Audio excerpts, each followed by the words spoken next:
In this video, I will show you how to enable bike mode in Google Maps. Bike mode is a special feature that helps cyclists find the best routes for biking. To begin, locate and open the Google Maps app on your smartphone. Once you have Google Maps open, look at the bottom right corner of your screen. You'll see a button. Tap on it. Next up is setting your route. At the top of the screen, you'll notice fields where you can input locations. Start by entering your current location. This could be done automatically if location services are enabled on your device. Now it's time to choose your destination. Tap on the second field and enter where you want to go.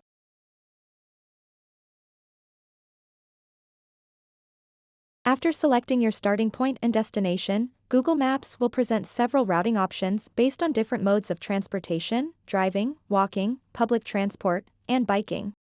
To activate bike mode, simply swipe left through these options until you find the bicycle icon. Once you've located it, tap on the bike icon.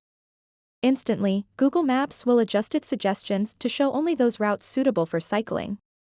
So that wraps up this tutorial. If you have any questions about this whole process, please let me know in the comments section below. And if this video helped you out, please give it a big thumbs up and subscribe to this channel for more tutorial videos like this one. Thank you so much for watching and have a good day.